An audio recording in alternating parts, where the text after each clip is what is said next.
Hey guys, tonight we're stepping into a city that never quite agreed on what time it was.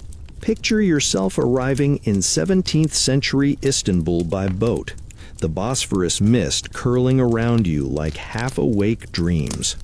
The water slaps gently against the hull, and a gull screams overhead.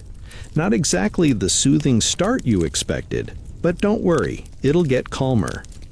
Ahead, the skyline bristles with domes and minarets, their silhouettes melting into the dawn haze.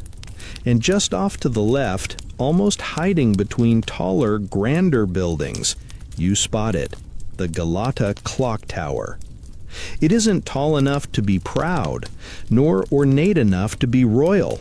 It's squat, a little lopsided, with a bell that looks like it borrowed its clapper from a farm cow. You can already tell this tower has stories to tell, even if it tells them a few minutes late. So, before you get comfortable, take a moment to like the video and subscribe, but only if you genuinely enjoy what I do here. And if you feel like sharing, post your location and what time it is where you are right now. Istanbul's towers might argue with your answer, but I promise I won't. Now, dim the lights, maybe turn on a fan for that soft background hum, and let's ease into tonight's journey together. You step onto the docks, breathing in a mix of sea salt, horse sweat, and roasting chestnuts. The air is alive with shouts in Turkish, Greek, Armenian, Arabic, a city where the world's languages rub shoulders like impatient ferry passengers. Somewhere far off, a muezzin calls for prayer. At nearly the same moment, the Galata Tower's bell clangs with a sound halfway between a warning and an apology. It's supposed to be sunrise, but according to that bell, you're running late already. Not that anyone here agrees what time it is. Historians still argue whether these early Ottoman clock towers were ever expected to keep true time, or if they were just decorative markers of the empire's new fascination with mechanical precision. Either way, the locals glance at the bell and then go on as before, because they know better than to trust it. You make your way closer, the cobblestones uneven under your boots. The tower squats by a bustling square, not far from the Genoese-built Galata Tower that actually looks majestic.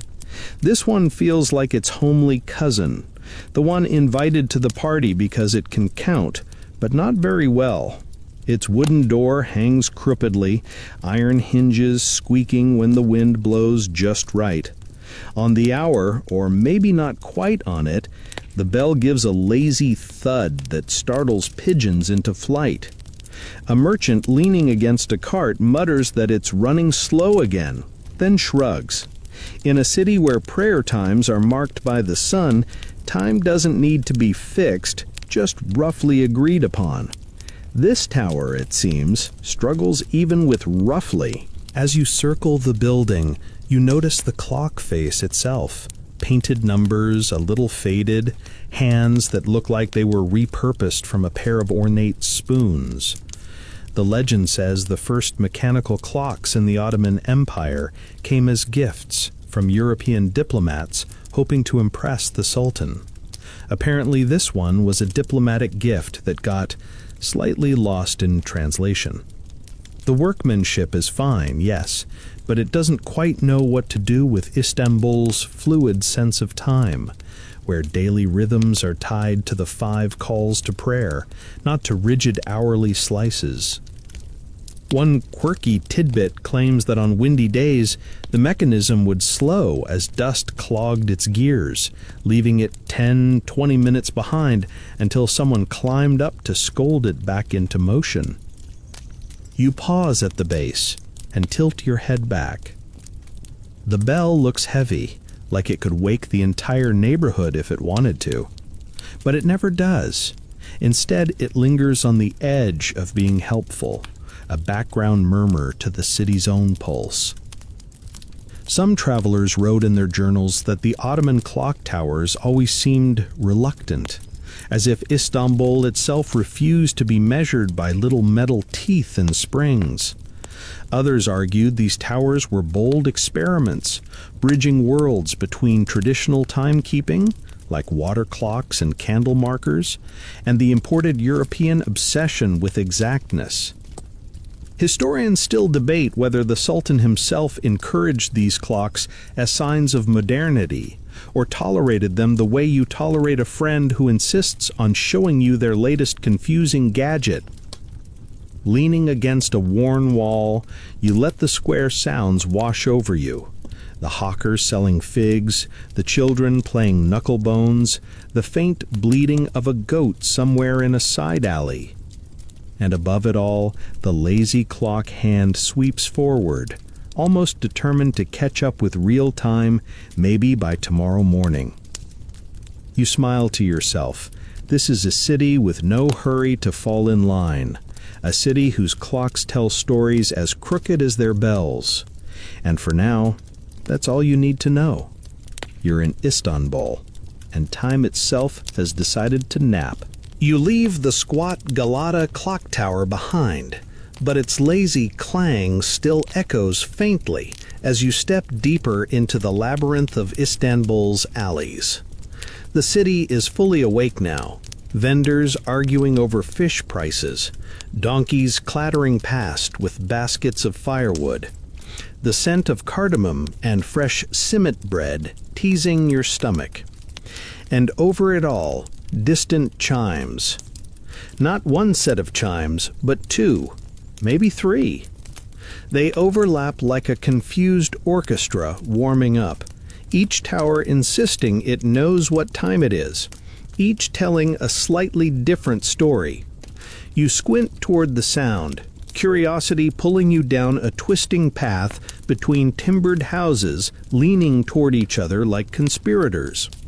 Eventually, the alley spills out into a small square. There it stands, another clock tower, taller than the Galata one, slimmer, with ornate brickwork curling around its base like a miniature palace. The dial is larger, the numbers more confident, as if this tower believes in itself. Its bell rings sharply as you approach, announcing what it thinks is the hour.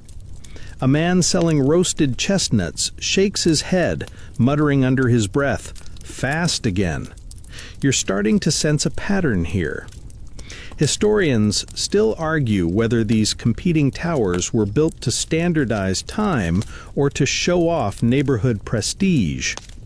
Some say each wealthy patron wanted their own tower ringing louder, earlier, or more impressively than the next quarters.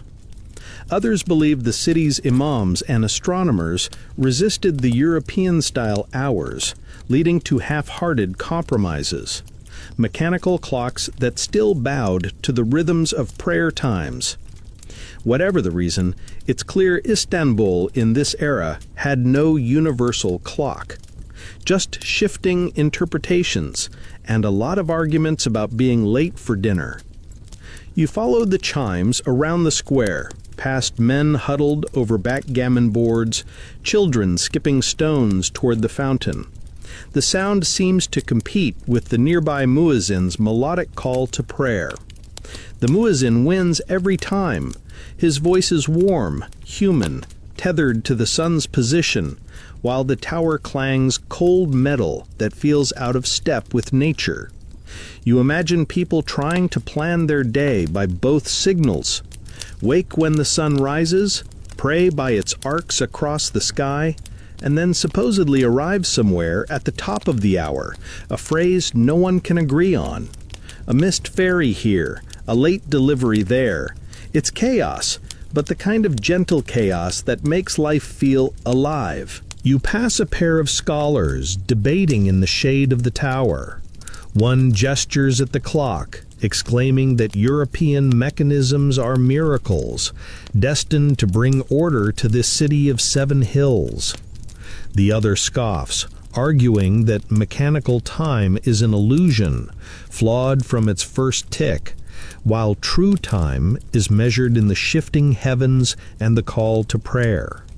Besides, the second scholar chuckles, this one gains 3 minutes before breakfast and loses 5 by sunset. What order is that? You don't need to speak Ottoman Turkish perfectly to get the gist.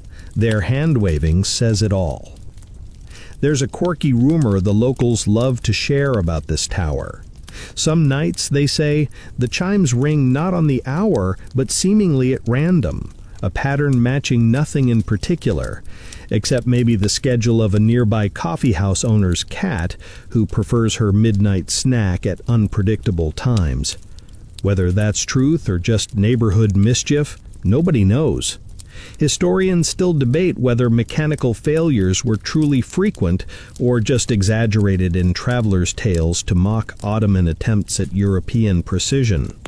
Either way, you catch yourself smiling, imagining a city where cats rule the hours. You lean against a stone pillar, feeling the warmth of the sun, listening as the tower strikes again. Somewhere behind you, another chime answers, slower, deeper, like a sleepy rival.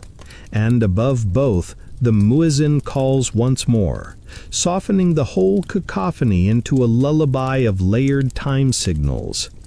You glance upward, the sky vast and blue, the sun marking its perfect arc.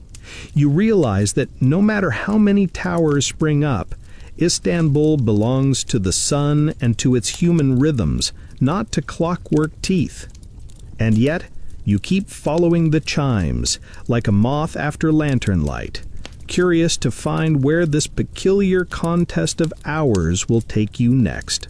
You wander on, the dueling chimes fading behind you, replaced by the low hum of conversation and the steady creak of carts rolling over cobblestones.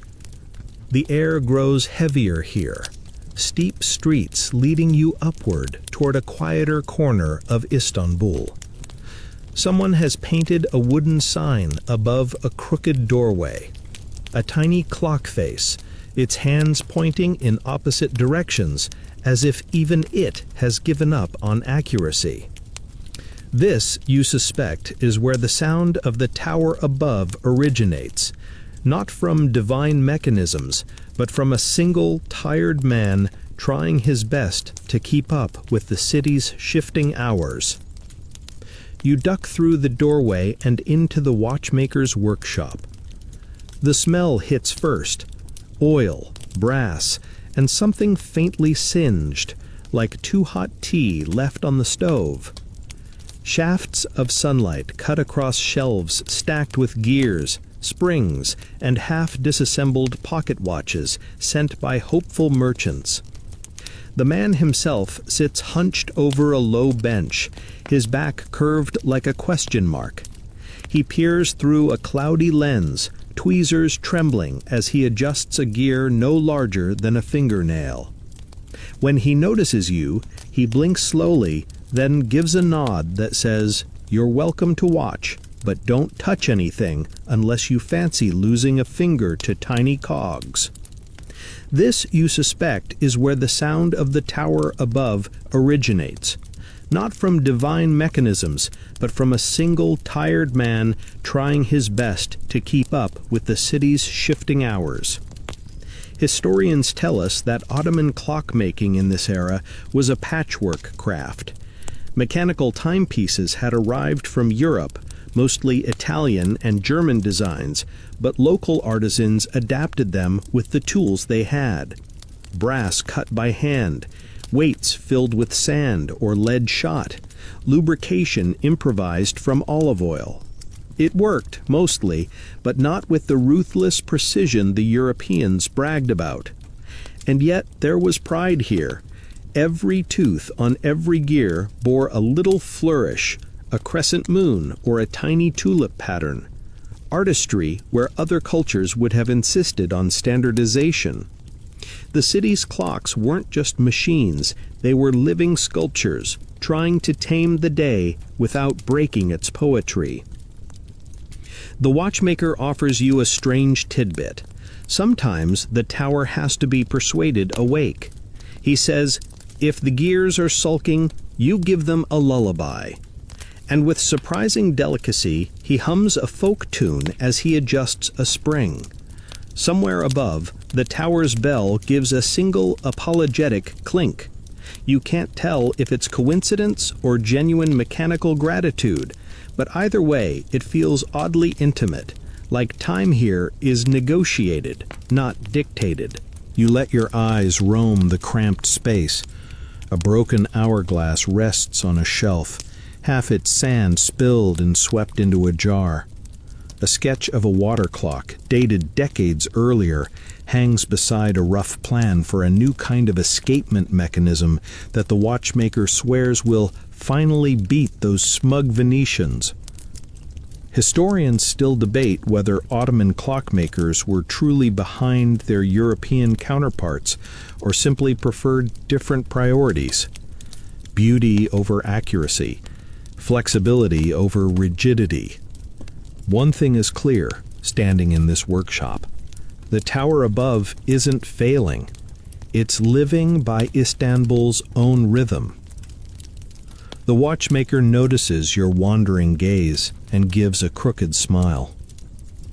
Everyone wants exact hours now, he says, but exact hours make men impatient. The sun is patient. Why aren't we? You don't have an answer.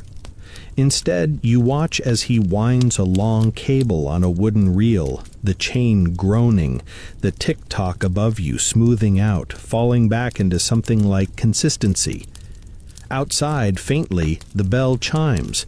Not the precise mark of European cities, but a sound that feels warmer, more human, like it's announcing tea time, or maybe time to nap, whichever suits you. You step out again into the street, leaving the workshop behind. The city seems to stretch wider after that tiny, intimate room. You imagine every clock tower in Istanbul tethered to someone like him, a craftsman making time by hand, with humor, patience, and a song when needed. You glance up at the tower above, its crooked hands pointing to an hour you know is wrong, yet it feels right somehow. Time here isn't a tyrant. It's a companion, occasionally grumpy, sometimes late, but never cold. And you keep walking, thinking that maybe it's not the clocks that are peculiar. Maybe it's our expectation that time should ever be perfectly tamed. You leave the watchmaker's workshop behind, wandering back toward the wider streets where the city feels like it breathes in slow, uneven sighs. The Bosphorus breeze tugs at your sleeves, carrying with it the smell of fish, baking bread, and something sweet, maybe honey-drizzled lokma being fried somewhere nearby.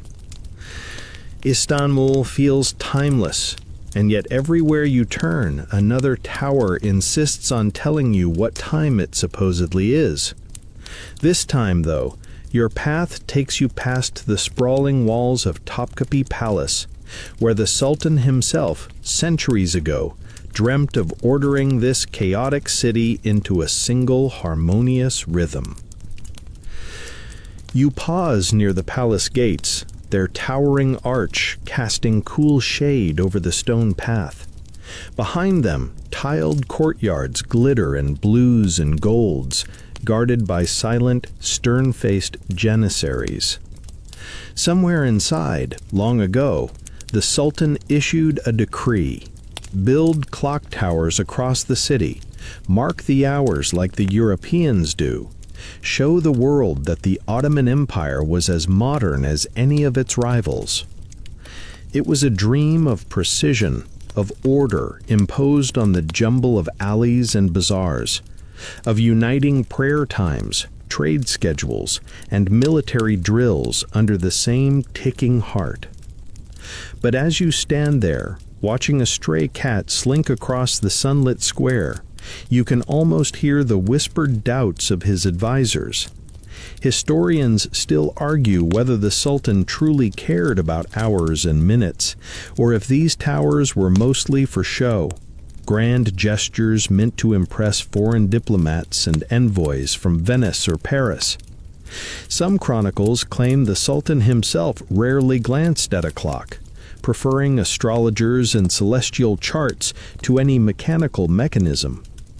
Others suggest he hoped the towers would discipline a city famous for its meandering pace, where coffeehouse debates could stretch across entire afternoons and no one cared what the bell said anyway.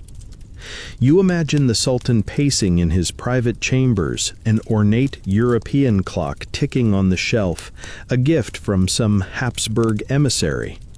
The story goes that he found the ticking unnerving, like a woodpecker trapped behind glass. Yet he couldn't quite ignore the power of it. The way European cities ran on strict schedules, their cannons firing exactly at noon, their markets opening with clockwork certainty. Istanbul, meanwhile, still trusted the sun, the stars, and the voices of muezzins to tell time. And so clock towers began to sprout like uncertain saplings in a forest that never asked for them. You walk a little further, past a garden where fountains murmur and peacocks strut lazily. A guide, one of those energetic storytellers who makes his living from curious travelers like you, leans against a marble column, spinning a tale about the Sultan's ambition. According to him, the dream was to create a city that could rival Paris for punctuality, where even the ferries and caravanserais would run like clockwork. It never worked, the guide says with a grin, because here even the stars prefer a slower dance. He winks, adding that no two towers ever agreed on the same hour, no matter how many decrees the palace sent out demanding synchronization. The story gets a laugh from his little crowd. It feels true, even if embellished. There's a quirky rumor that the Sultan once ordered the main clock tower to strike loudly enough to be heard in the harem's secluded courtyards, hoping to keep the palace on a tighter schedule. But the sound terrified the Sultan's prized parrots, who refused to speak for days afterward. After that, the bell was dampened, and time inside the palace returned to its usual dreamy flow. Whether this story is fact or playful gossip, historians still debate. But it says a lot about how these towers struggled to command a city and a court that refused to live by mechanical rules. You lean against a low wall, gazing out at the city beyond the palace gardens. Dozens of rooftops rise and fall like waves, and here and there you can spot another clock tower, each one stubbornly keeping its own version of truth. The Sultan's dream of a united, ordered Istanbul feels fragile in this view, like a sandcastle in a tide of human rhythm and chaos. And yet, something about it is charming. The empire tried to catch time, to cage it in gears and springs, but time here slips through fingers like warm sunlight. The palace bell rings somewhere behind you, not on the hour, not quite in harmony with the others you've heard, but with a gentle, resigned tone, as if the city is laughing softly at its ruler's grand, impossible dream. You keep walking, the sound fading into the breeze, wondering if anyone in this city ever truly believed they could make time behave. Your path curves away from the palace, leading you downhill toward the waterfront, where the Golden Horn glitters in late afternoon sunlight. The city's heartbeat is louder here. Ships creaking, seagulls cackling, the hum of trade as caravans meet the sea. This is where the empire gathers its treasures: Persian silk, Indian spices, Venetian glass, Anatolian honey, and every other good the known world can squeeze into a crate. And towering above one busy dockside square stands a clock tower you can smell before you even see it. It's not perfume or incense that reaches your nose, it's tar, fish oil, and wood smoke, the signature scent of Istanbul's commercial lifeblood. The tower rises like a proud, soot-streaked sentinel, taller than the ones you've seen before, but battered by sea winds. Its clock face is stained with salt, its hands rusted orange, but it keeps on turning. Merchants bustle underneath, glancing up now and again, not for prayer times, not even for appointments, but for the rhythm of trade itself. They call this one the harbor clock, built under the watchful eye of the guilds that controlled shipping and warehousing. Historians still argue whether it was a local initiative or a direct order from the Sultan. But one thing is certain, this clock tried harder than most to actually keep consistent time. Cargo schedules depended on it, or at least they were supposed to. You watch as a Greek captain curses in his mother tongue, swearing the clock ran slow this morning and made him miss the favorable tide. A Turkish merchant argues back that the clock is fine, his crew just loaded too slowly. Neither seems convinced, and the clock above keeps ticking indifferently, the metal teeth inside gnashing at the city's attempts to be orderly. A curious tidbit clings to this tower's history. On foggy days, its bell was said to go silent, not because the mechanism failed, but because it didn't want to cause chaos. Ships already struggled to navigate in low visibility. Random bell strikes would only confuse captains relying on sound to avoid collisions. Was it superstition? A humane quirk in the mechanism? Or perhaps some clever dockworker simply pulled the chain to mute it? Historians debate the story endlessly, though most agree it says more about Istanbul's sailors than about any clock's personality. You weave between bales of wool and crates of lemons, feeling the chaotic energy of the docks, where time matters differently than in the palace or the mosque. Here, every minute can mean a profit or a loss, but only the sea decides who wins. A weathered Italian trader leans against a barrel near you, sipping coffee thick as mud, and mutters that Istanbul's clocks are as fickle as the Bosphorus current. They pretend to be in charge, but the water laughs at them. He raises his cup in mock salute to the tower. The bell strikes while you stand there. 3 deep clangs, sharp enough to make the gulls scatter. Is it 3 in the afternoon? Maybe. The sun feels higher, but who are you to argue with iron and gears? Around you, men begin shouting new departure orders. Porters hurry with ropes and sails, and for a brief, fleeting moment, it seems like the clock really does run this place. Then a loud splash interrupts the orderliness as someone drops a crate overboard, and chaos returns, as natural here as the tide. One more detail catches your eye. Carved into the stone near the tower's base are faint etchings. Ships, fish, a rough outline of a clock face surrounded by waves. Dock workers over the years left their marks, claiming time as part of their trade.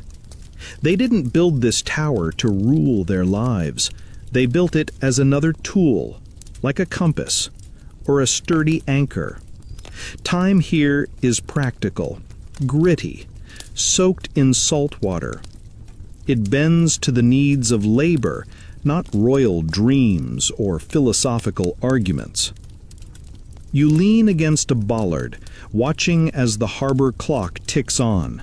Honest, if imperfect, a reminder that this city's many towers don't just disagree with each other, they also belong to different worlds. The palace tries to control time. The mosques sanctify it. The harbor negotiates with it like a hard bargain.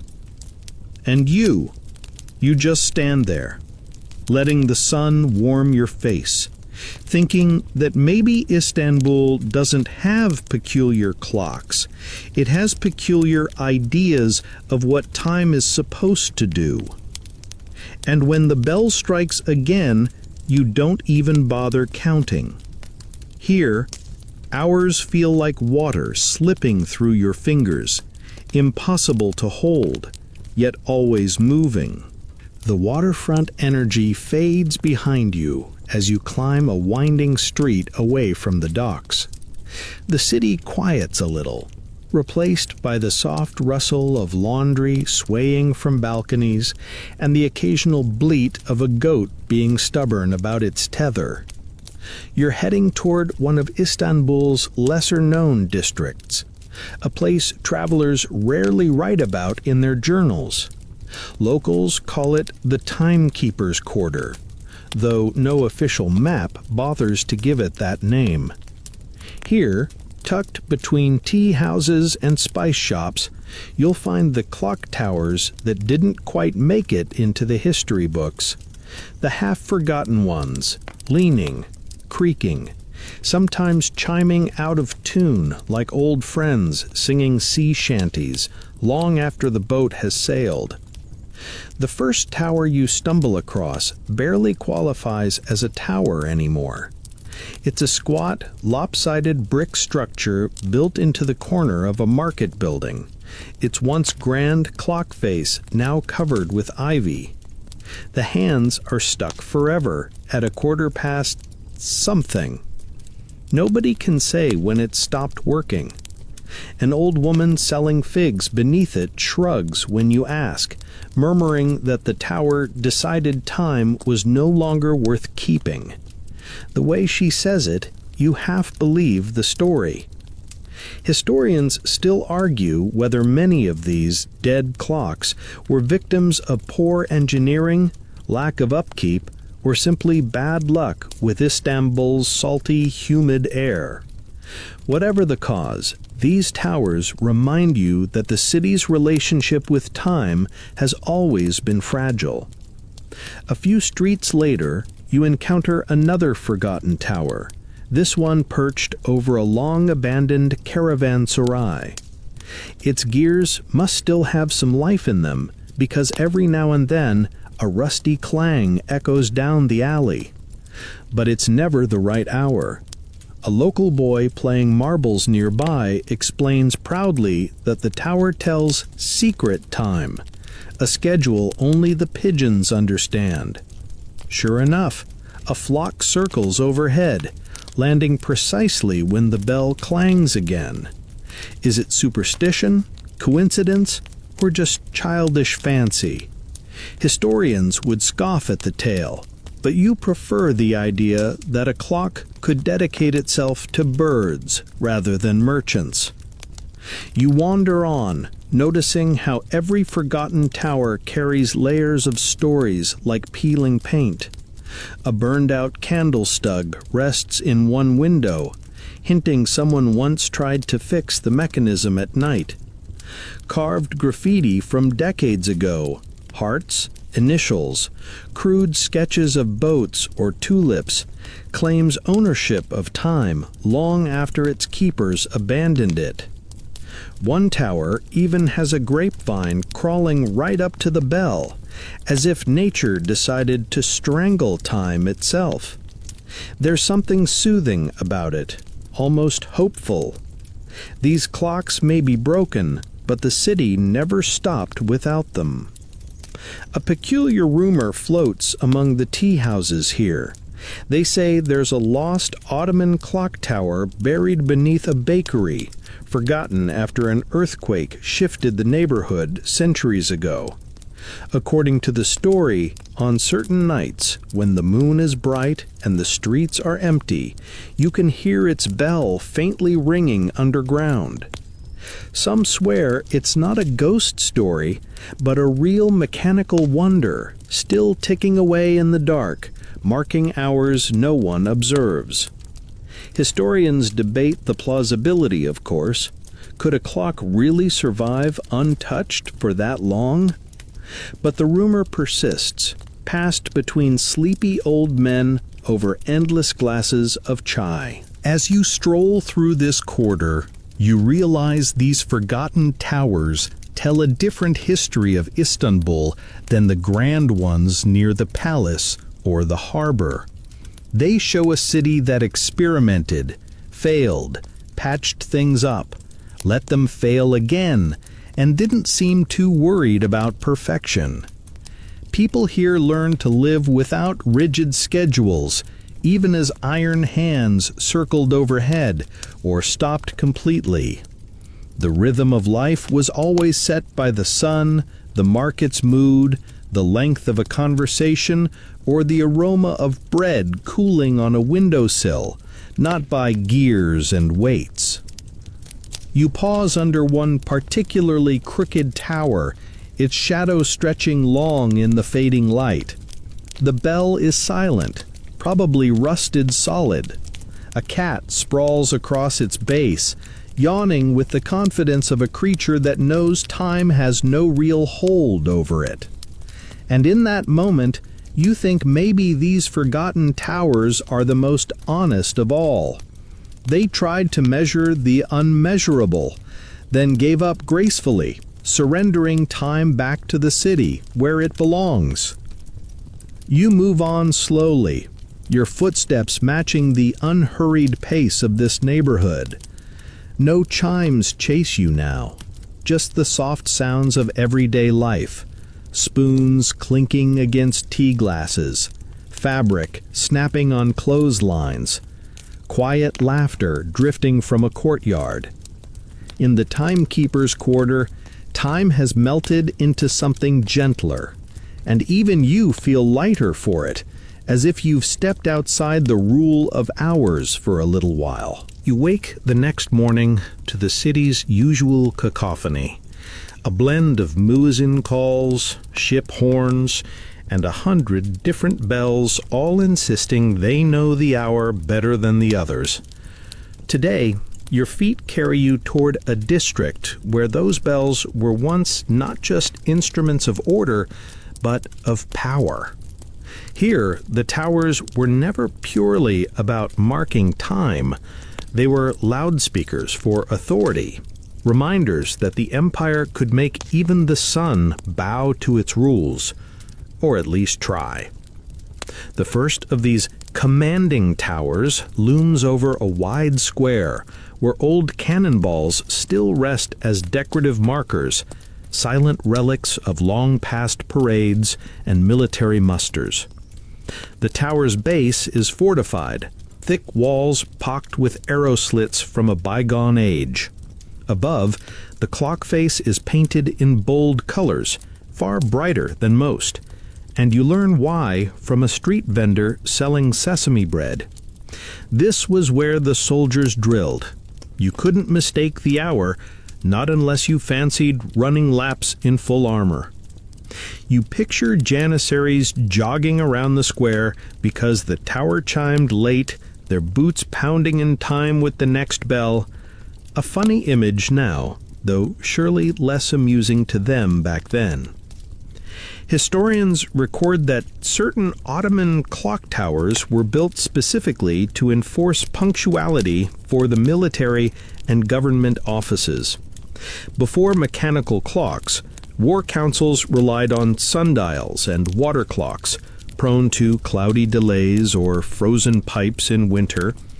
With towers like this, an unmistakable clang could ripple through the garrison, marking time for drills, meetings, even curfews. Yet these towers were far from perfect. One scribe wrote, "We keep missing dawn because the clock lingers in its dreams," a poetic way to say it ran slow. One quirky detail you overhear from a local historian lounging on a bench nearby. This very tower was said to have a lazy bell ringer, not a man, but a misaligned hammer in the clockwork that occasionally missed its mark, causing entire regiments to arrive late to ceremonial events. Was it mechanical failure or deliberate sabotage? Historians still argue, but you imagine a mischievous apprentice watchmaker smirking in his grave centuries later at the chaos his mistake caused. As you wander further, you find another commanding tower, this one more sinister in vibe. Its face is carved with stern calligraphy reading, "Time is the Sultan's servant." Locals swear that during certain reigns, this tower's bell marked not only the hours, but the start of public announcements, sometimes joyous, sometimes grim. A clang here could mean new laws, new taxes, or occasionally an execution at the far end of the square. The tower became a nervous metronome for the city's power games, making time feel like something that could punish as well as guide. And yet, even these towers couldn't tame Istanbul's soul. You pass a faded mural on one tower's base, a crude caricature of a janissary asleep under the bell, oblivious to the strike above his head. Maybe the artist risked their life for the joke, or maybe officials themselves laughed and let it be. Either way, it says something unspoken, that time imposed from above was always met with a shrug, a smile, or outright mockery by the people who lived under its tolling shadow. You pause in the square, watching the current tower's hands crawl toward the next hour. When it strikes, the sound is deep, resonant, a little threatening, yet pigeons still scatter in every direction, unimpressed by its authority. Life continues immediately afterward, merchants hawking fruit, children darting between carts, old men arguing about nothing important. The empire could build towers as commanding as it liked, but the city's heartbeat never quite obeyed. Walking away, you glance back one last time at the painted clock face, its bright colors dulled by centuries of sun and smoke. It feels like a relic of ambition, of rulers trying to synchronize a city that preferred to set its own pace. Power tried to march in time, but the streets always danced instead. And you keep thinking, as the alley swallows you up, how peculiar it is that even the mightiest empire couldn't get all its clocks to agree, not even when the penalty for tardiness could be a few too many laps in heavy boots or a royal glare capable of chilling blood. Maybe time simply doesn't like to be bossed around. You leave the commanding towers behind, their heavy chimes echoing faintly as you make your way through a maze of back streets. Istanbul has so many layers it feels like walking through overlapping centuries. Roman stones under Ottoman arches, under new apartments with satellite dishes. Today's path takes you toward the towers that belonged neither to sultans nor soldiers, but to merchants who made their fortunes counting coins rather than minutes, yet still felt compelled to build monuments to time. Some call them the merchants' clocks, and they tell stories not of power or piety, but of bargains struck and sometimes broken. The first you spot rises over a narrow street where the smell of roasted coffee and freshly ground spices drifts like a comforting fog. Its clock face is ornate but practical, painted with zodiac signs as well as hours. A coffee seller explains that this tower was built by a guild of Persian traders who believed the stars were better timekeepers than gears alone. You could buy peppercorns priced by the hour or the constellation, he says, with a grin, handing you a steaming cup so strong it could wake a sleeping donkey. Historians still argue whether the tower's astrological design actually influenced market schedules, or if it was simply decorative whimsy that made outsiders think Ottoman trade ran on cosmic logic. Further along, you encounter a more peculiar sight, a tower that leans noticeably, as if a stiff breeze might send it into the street. Legend has it a wealthy Greek merchant built it taller than regulations allowed, hoping his clock would dominate competitors' towers nearby. The foundations couldn't handle the extra weight, so it tilted gradually over decades. Instead of fixing it, the city embraced it. Merchants began joking that time is crooked here, just like our deals, and the saying stuck, becoming a kind of proud motto for the district. Whether that particular merchant got richer or poorer for his ambition, nobody remembers, but the tower still slants dramatically, frozen in defiant imperfection. A third tower surprises you with its silence. Its bell hasn't rung in generations, yet the clock face turns dutifully. A carpet seller tells you the guild responsible once agreed to stop striking the hour altogether after a near riot in the marketplace. Apparently, in the early days, merchants tried to charge different prices depending on the precise minute of sale, raising costs as noon approached when trade was brisk. Customers eventually revolted, smashing scales and shouting that clocks shouldn't rule their purses. The compromise was struck. The tower could keep time silently, but its bell would never again command the market. You can still almost hear the ghost of that old argument echoing among the stalls. Historians like to say these towers were Istanbul's answer to the European idea that time is money. Yet they also show how slippery that equation was here. Deals were made on handshakes and long cups of tea, not just by the tick of a clock. You stand at a cafe table under one of these towers, sipping something sweet and hot, watching merchants haggle over carpets with patient shrugs, taking as long as they need.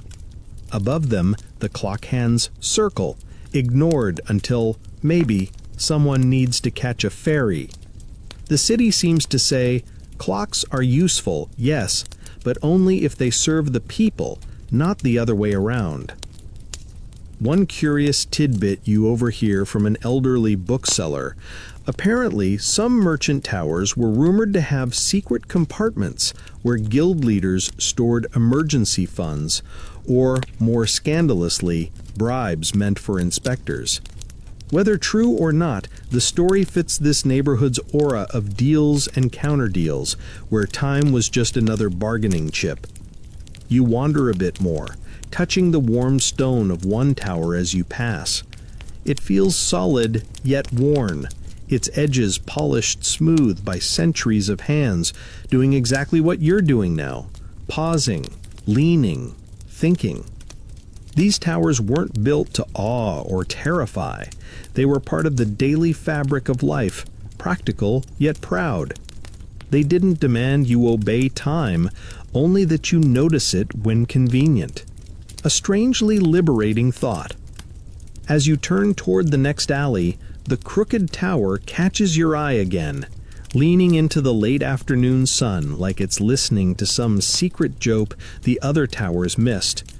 You smile, realizing this city might not run like clockwork, but somehow it runs just fine. The sun dips lower as you leave the merchant's quarter behind, following the city's winding arteries toward a neighborhood where stone walls give way to gardens, wooden houses, and the soft smell of clay baking in the sun. Here, the city feels quieter, more personal. Instead of guilds or sultans, these clock towers were built by ordinary communities, fishermen, artisans, even small religious brotherhoods, each claiming their own slice of time. These are the neighborhood clocks, peculiar in design and purpose, often as whimsical as they are practical. The first one you stumble upon is barely taller than a two-story house. Its clock face is painted in faded blue, surrounded by cheerful tulip motifs. A boy plays marbles beneath it, while his grandmother knits nearby. When you ask about it, she tells you this clock once rang to remind the fishermen to return before the tide turned, long before anyone had a reliable tide table. Sometimes it struck too early, sometimes too late, but the boats usually came home safe. Historians still argue whether the bell helped save lives or just startled seagulls. But the locals cherish it, swearing the tower watches over their families even now. A few streets away, another tower surprises you with its decorations. Instead of numbers, its face has 12 little clay plates, each painted by children generations ago. Each hour, a wooden bird pops out and pecks at one of the plates before retreating inside again.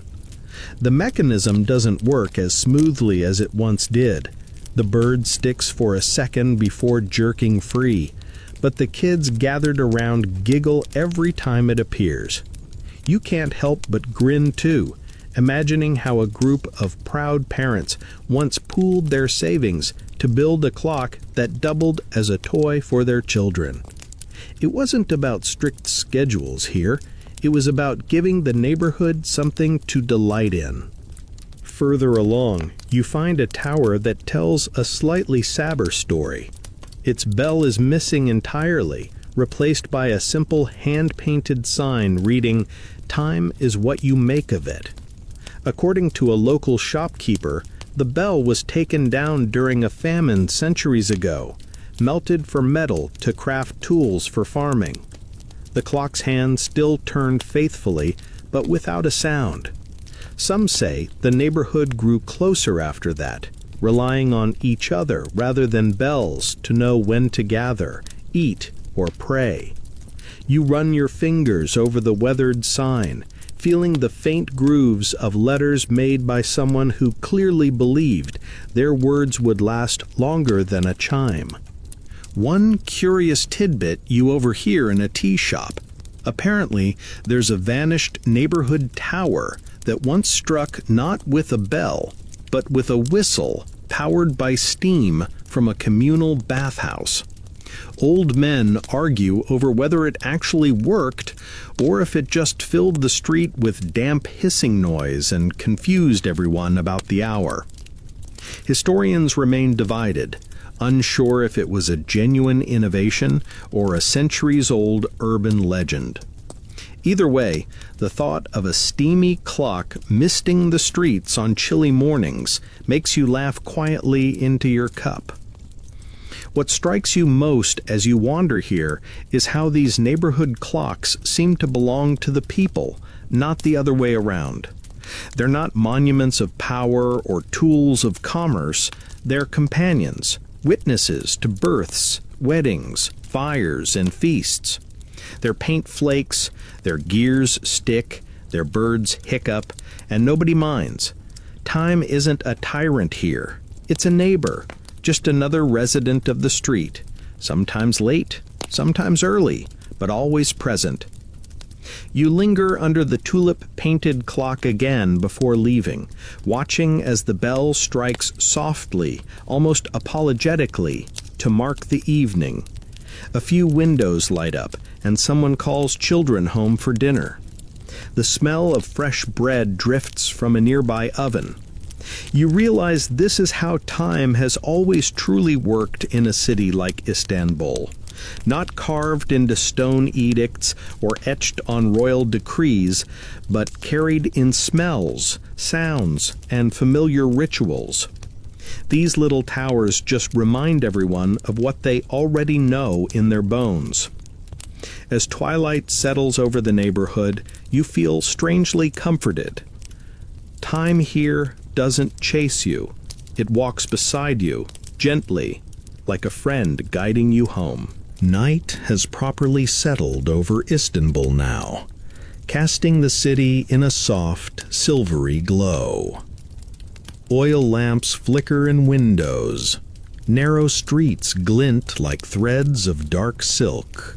And somewhere in the distance, a tower bell rings. Not to tell the hour, but to call the faithful to prayer. Tonight, you're wandering towards some of the most mystical clock towers in the city, ones built not for power, not for profit, but for faith. These are the devotional towers, where time was not just measured, but sanctified. The first you find stands beside a modest mosque, its clock face partly hidden by the branches of an old olive tree. Its hands point toward midnight, yet the tower hums faintly with life, gears still turning, oil faintly scented with frankincense from the nearby prayer hall. A caretaker sweeping the courtyard explains that this clock was built to mark the hours of prayer for a Sufi brotherhood that once gathered here centuries ago. But unlike other towers, it doesn't simply strike the hours, it sings them. At dawn, its chimes used to echo like a flute, soft and lilting, gently waking the faithful. Historians still argue whether the mechanism was truly musical or if memory has softened the sound with time. But you prefer to imagine it. A clock that didn't command you to rise, but coaxed you awake with melody. Further down a quiet alley, you encounter a tower decorated entirely in intricate geometric patterns. This one belonged to an order of astronomer monks, devoted to charting the heavens and aligning earthly life with divine order. Its clock didn't just tell hours, it predicted the phases of the moon, guiding the start and end of Ramadan for the neighborhood. Locals say the mechanism was astonishingly precise, ahead of its time by centuries. But there's a curious debate among historians. Some claim its accuracy depended on hidden human adjustments at night, meaning the perfect clock may have been part machine, part devoted watchman, climbing the tower in secret to nudge the hands when the stars disagreed with the gears. The most peculiar devotional clock you visit tonight doesn't even have a face. It's just a tall, slender spire with a single suspended bell. According to a soft-spoken dervish you meet nearby, this bell once chimed only when the muezzin was delayed or lost his voice, keeping the faithful from missing prayer times. It became known as the clock of compassion, existing not to rule time, but to protect it, a fail-safe for human error in a divine schedule. The bell hasn't rung in living memory, but the dervish swears that in certain winds you can hear a ghostly ring, as though time still remembers being kind here. One quirky legend clings to another nearby tower. Supposedly, it had a mechanism that only struck the hour if at least 3 people were gathered in prayer. Otherwise, it stayed silent. The tale may be apocryphal, but the story carries a quiet truth about these places. Time only mattered if it brought people together, not if it marched alone.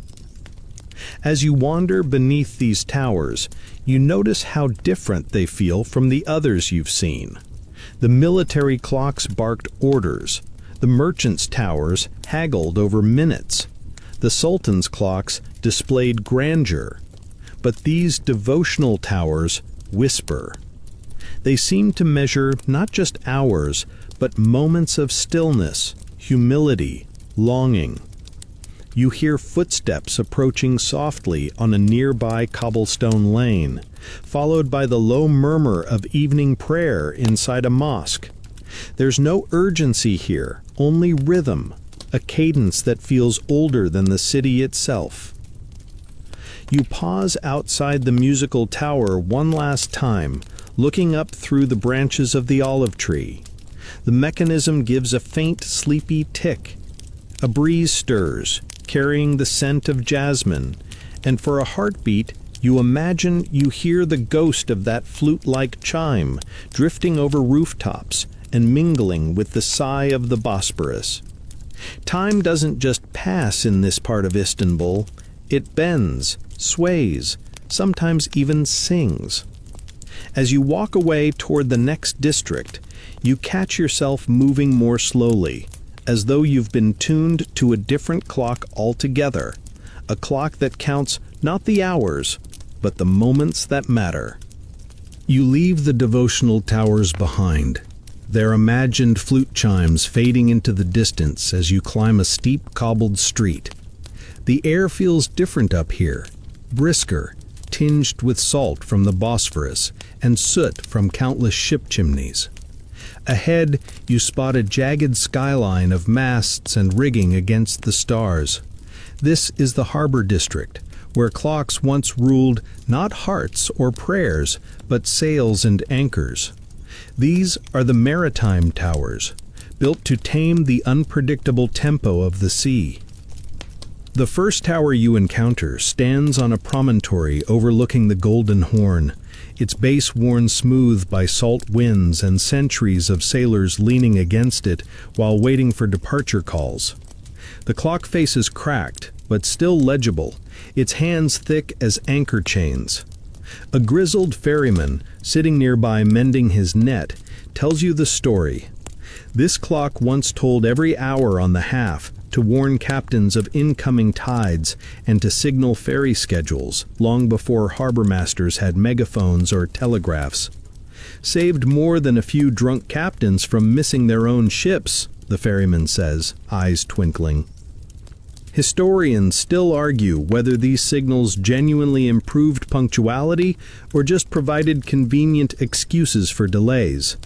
The clock didn't chime, so of course we were late. Further along, you find a strange tower-like construction with two clock faces, one for local Ottoman time, another for what sailors called Venetian time. This was back when Istanbul's harbor bustled with international traders and different fleets stubbornly refused to adopt the same hour system. Imagine the chaos. A Dutch captain thinks it's 3 o'clock, a Levantine crew swears it's almost sunset, and this tower stands in between, trying to keep the peace with two ticking truths. One quirky anecdote survives. Apparently, a prankster once switched the faces at night, causing an entire morning of missed shipments, furious letters, and one captain allegedly sailing in the wrong direction. Historians still argue whether the story's true, but you like the idea of time playing tricks on those who thought they controlled it. You wander closer to the docks, where a smaller, stouter tower sits beside what used to be a fish market. Instead of a bell, it had a horn powered by bellows, which blared at dawn to wake fishermen. Locals claim it sounded less like a trumpet and more like a cow in distress, earning it the nickname the sea cow clock. The mechanism's long gone, but every so often someone swears they still hear that mournful moo carried by the wind. Standing there, you try to imagine a harbor full of bleary-eyed men heaving nets to the tune of an ungodly bovine alarm clock. You laugh softly, thinking it's probably not far from the truth. Not all maritime clocks were humorous, though. One tower you glimpse in the distance, across the water, is said to have been used to coordinate lighthouse signals and cannon salutes, vital for protecting the city from surprise attacks by sea. Here, time was serious business. A mistimed bell could mean missing an enemy fleet creeping in under the cover of fog.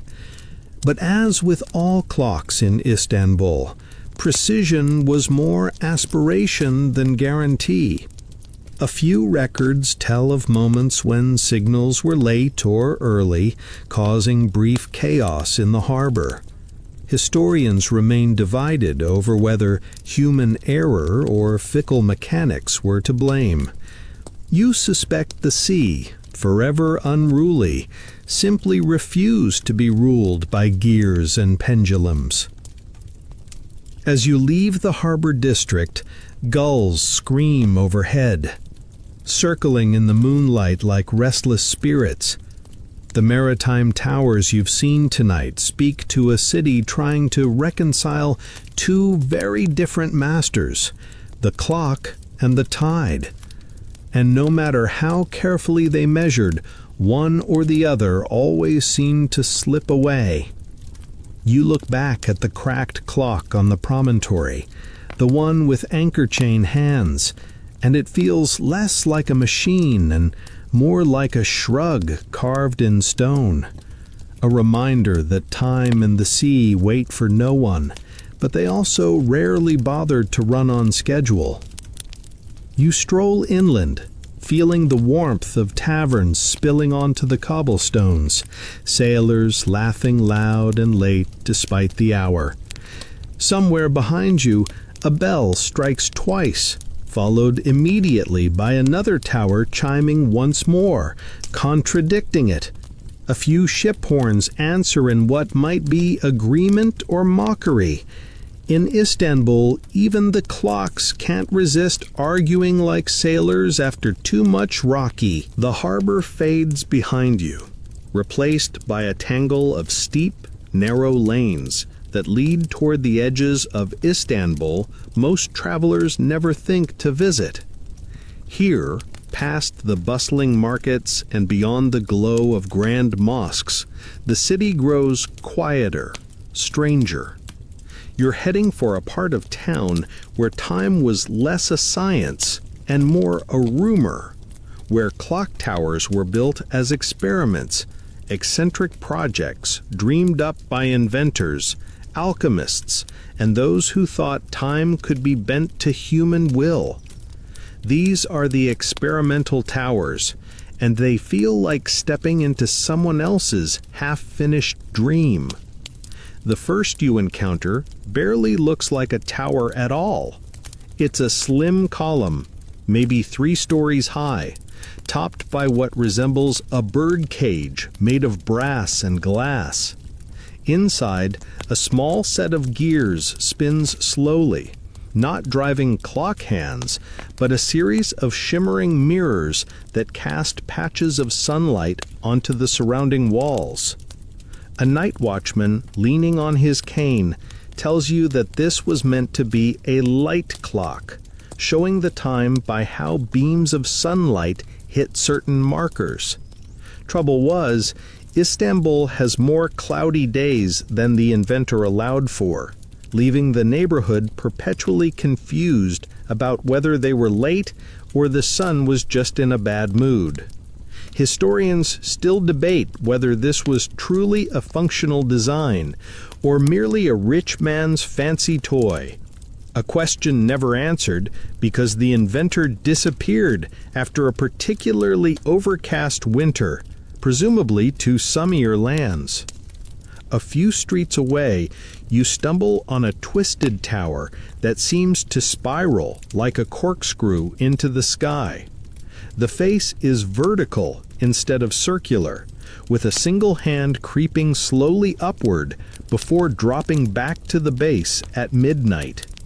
Legend claims an eccentric mathematician built this one to test whether humans would perceive time differently if hours flowed vertically rather than around a circle. Supposedly, his neighbors hated it, constantly misjudging appointments and dinner times. One historian argues this story's nonsense, saying the spiral was just structural necessity on the narrow street. Another insists diaries from the 1600s mention the cursed climbing clock, lending weight to the myth. You stand there imagining how confusing it must have been to look up and see time climbing like a snail toward tomorrow. Further on, you find perhaps the strangest tower yet. It has no face, no bell, only a hollow tube that emits a faint, low hum when the wind blows through it. Locals call it the breathing clock, claiming it was built by a mystic inventor who believed time should be felt, not seen or heard. Supposedly, at certain times of day, the wind aligns with the tube's chambers, creating a deep, resonant note that lingers in your bones. Standing under it, you do feel a faint vibration when the breeze stirs, as if the city itself is sighing. Whether it truly told time or just made people uneasy is anyone's guess. Scholars remain divided. Was it art, engineering, or madness? Perhaps all three. One curious tidbit you overhear from an old man selling roasted chestnuts nearby. There was once an experimental tower that tried to tell time with scented smoke. Cinnamon for dawn, rose for noon, sandalwood for dusk. Unfortunately, strong winds often blew the scents off course, making one street think it was lunchtime, while the next believed it was evening prayers. The tower burned down in an accidental fire, leaving behind nothing but stories and a faint memory of sandalwood whenever the topic comes up. What ties these towers together is an accuracy or permanence. They're reminders of a city willing to play with time, to treat it as something malleable, curious, even humorous. Unlike the strict military clocks or solemn devotional towers, these experimental creations seem to laugh in the face of precision, turning time into a game. You lean against the spiral tower's wall for a moment, watching a stray cat chase shadows under its strange geometry, and you can't help but think the inventor would have approved of the chaos. As you move on, you glance back at the breathing clock, catching one last low hum. It feels like a heartbeat under the night sky, reminding you that even in a city obsessed with clocks, time has never truly been tamed. It breathes, it shifts, it plays tricks. And maybe that's what makes Istanbul so alive, even in the still hours before dawn. Your steps take you next into the scholarly heart of Istanbul, where minarets mingle with domed libraries, and the air smells faintly of parchment, beeswax, and ink. Here, time is not just told, it is studied, debated, argued over like a philosophical puzzle. The scholarly towers you're about to explore were built not to guide sailors or merchants, but to prove theories, to track the heavens, and sometimes to win eternal bragging rights among the learned men of the empire. The first tower you find is squat and square, standing beside a madrasa where students once recited lessons beneath lantern light. Its clock face is plain, yet beneath it sits a second dial, filled with stars, planets, and delicate silver crescents that circle slowly. A gray-bearded scholar you meet on the steps explains that this tower once served as a teaching tool for astronomy students. It tracked the movement of Jupiter and Mars alongside the hours of the day, helping scholars link earthly time with celestial order. Historians still argue whether this clock was accurate enough to truly predict planetary conjunctions, or if it mostly dazzled visiting dignitaries with spinning stars. Either way, it turned time into a dance between heaven and earth. A little further on, you find a tower that feels like it might collapse under the weight of its own equations. Every stone is etched with numerals, fractions, and arcane symbols, remnants of a 17th century attempt to build a mathematical clock that could calculate the future. Its builder, a famed polymath named Nasser Effendi, believed that by measuring time with enough precision, one could predict weather, harvests, even human behavior. Neighbors reportedly joked that his tower was better at forecasting bad moods than storms. One story claims a rival scholar snuck in one night and altered the mechanism to always chime an hour late, ruining Nasser's grand demonstration before the Sultan. Historians remain divided whether this was genuine sabotage or a tall tale told by jealous peers, but the idea of time as a weapon in scholarly feuds is hard not to enjoy. The next tower you see is less about precision and more about philosophy. It lacks hands entirely, bearing instead a slowly turning sphere meant to symbolize eternity. Its builder supposedly wanted to remind scholars that time was infinite, that any attempt to measure it was just scratching lines in sand. Locals hated it, since nobody could tell when it was dinner. Yet over the years, it became a beloved curiosity. Even now, a student sitting in its shadow tells you it's a favorite spot for young lovers to meet, pretending to ponder infinity, while actually stealing a quiet moment away from the watchful eyes of their teachers. This district were secretly connected underground by wires or pipes, allowing them to synchronize bells across distances. If true, it would have been one of the earliest attempts at a citywide clock network, a forerunner of telegraphs and modern timekeeping. No evidence has ever been found, though, leading historians to speculate whether it was real, abandoned, or just an academic daydream scribbled in the margins of a forgotten notebook. Walking among these scholarly towers, you notice they lack the certainty of military clocks or the practical charm of neighborhood bells. They feel more like questions carved in stone, reminders that even the brightest minds couldn't fully capture time. You imagined late-night debates in coffee houses, students arguing whether time flowed or leapt, whether clocks ruled the world or merely pretended to. You picture a frazzled scholar leaning out a window, yelling at a tower that chimed early, muttering about temporal inconsistencies, while neighbors rolled their eyes. Before you leave the district, you pause at the astronomical clock again, watching its tiny silver planets turn. The slow motion feels hypnotic, pulling you into a rhythm older than human calendars.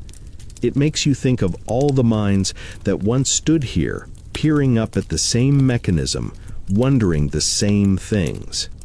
In this city, even the clocks can't resist asking impossible questions, as if time itself enjoys keeping scholars guessing.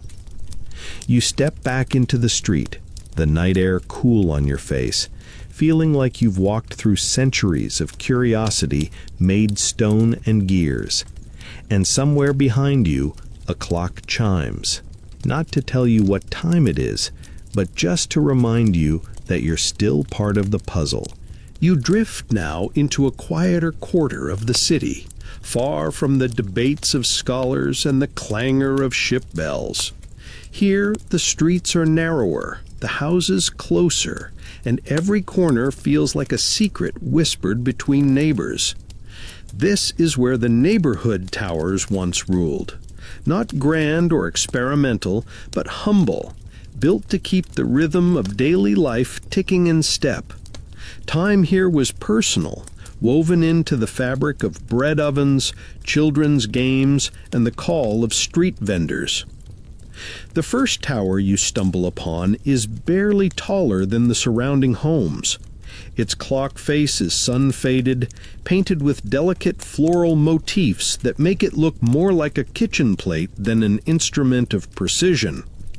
A woman sitting outside knitting tells you it was once the baker's tower, where a bell rang to signal when communal ovens were open for bread making. She saved a lot of dough, she says with a wink, and you're not sure if she means money or flour.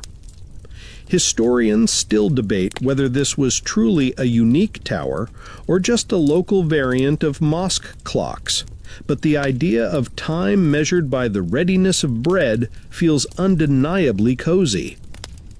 Farther along, you find a tiny octagonal tower with small windows on every side. It's so low you could almost reach the bell pull yourself. This was once the children's clock, built by a philanthropic guild to mark the hours of school lessons and, more importantly, playtime. Locals say it chimed not with a bell, but with a series of cheerful rattles and chimes, like toys in motion. A curious anecdote persists.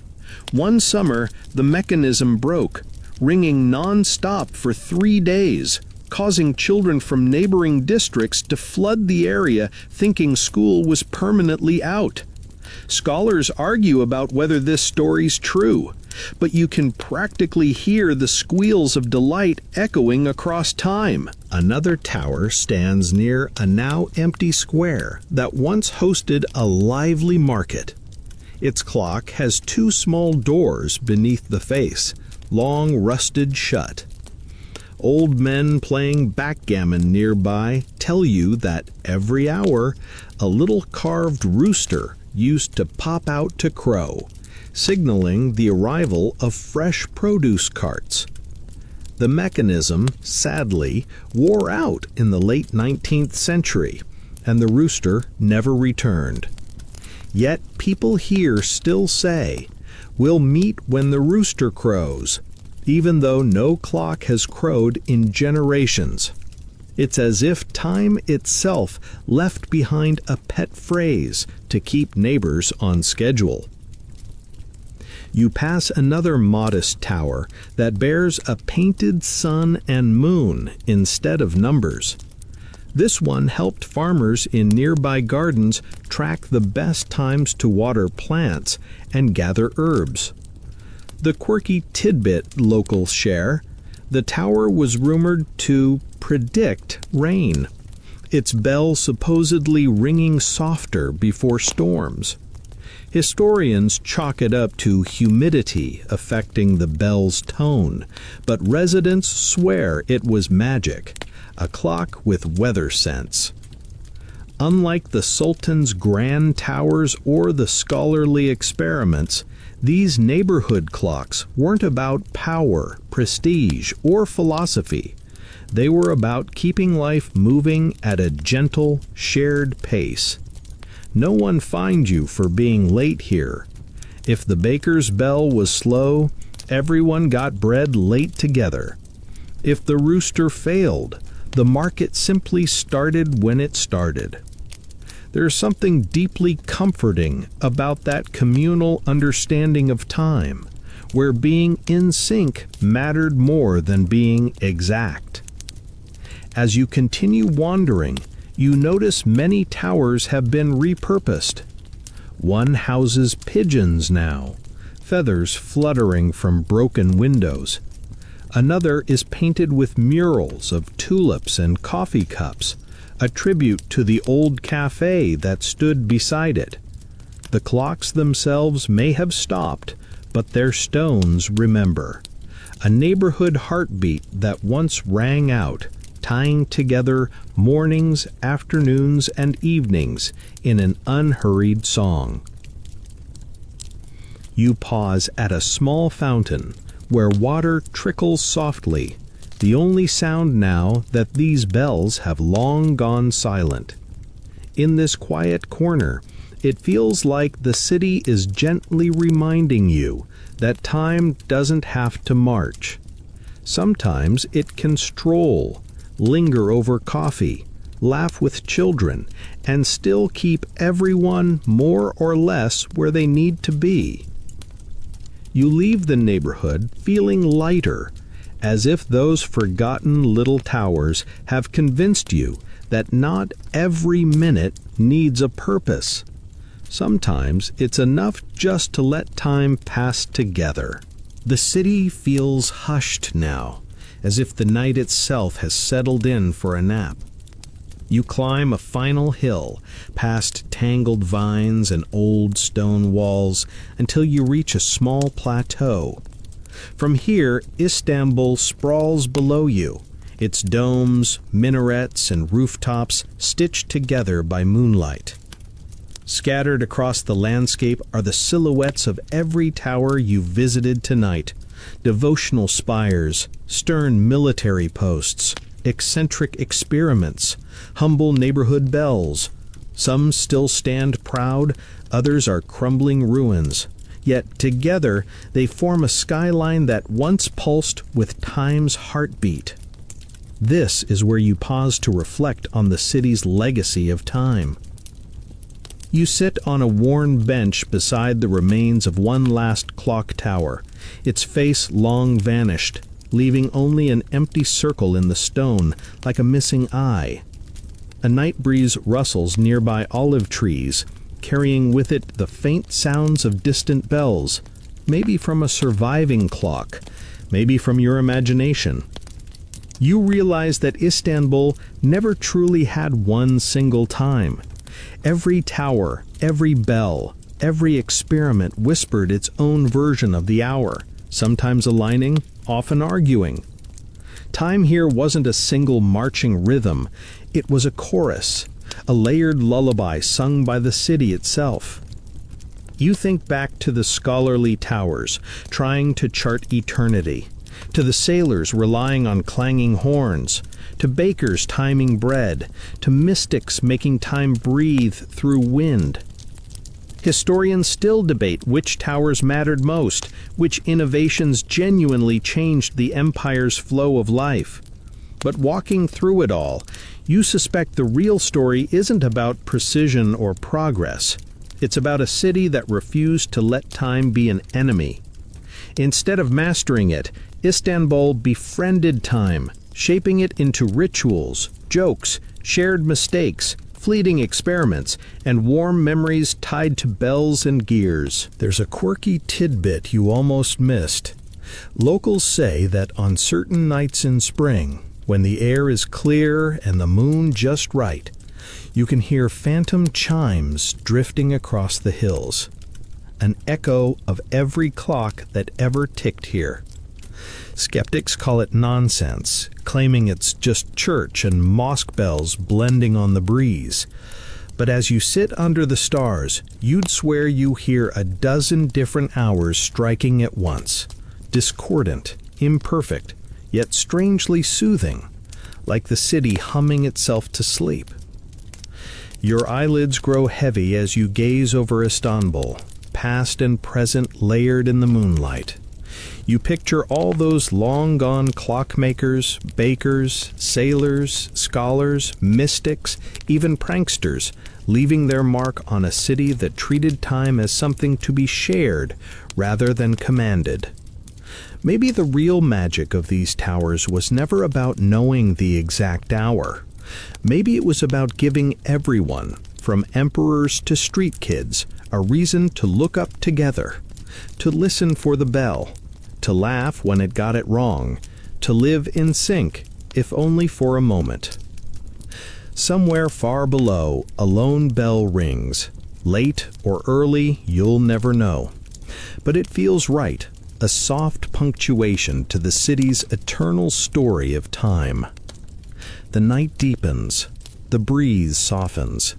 The view of Istanbul blurs as you let go of every thought about clocks, hours, schedules.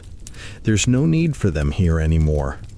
The city holds time gently now, like a lullaby, and you can simply drift with it. The city quiets further as you lean back on the bench, letting your gaze soften, no longer tracing rooftops or towers. The night air feels warmer now, like a blanket draped across your shoulders, carrying the faintest sense of baked bread, salt water, and spring blossoms. The hum of life that pulsed through every district tonight is fading, leaving only a slow, steady rhythm that feels older than clocks, older than the city itself. Your breathing matches it. In, out. A calm tide washing over you, each breath letting go of another thought. The towers, those peculiar storytellers of hours and minutes, seem to blur into one another in your memory, their bells overlapping into a single soft chime far away. You don't need to hold on to details now. You don't need to know the time. It's enough to know that it's late It's peaceful, and you are safe here. Somewhere in the distance, a breeze nudges through the olive trees, and you imagine it's the city exhaling, settling in for its own long sleep. The stars above hang still and patient, marking a different kind of time, one that doesn't rush, doesn't tick, just glows softly and endlessly. Let the last scraps of thought drift like leaves on a quiet stream. Let your body sink a little deeper into the bench, into the earth, into this timeless night. The peculiar clock towers of Istanbul have finished their story. Their bells are silent now, leaving only rest, long and easy, waiting for you to close your eyes and follow them into dreams. Good night.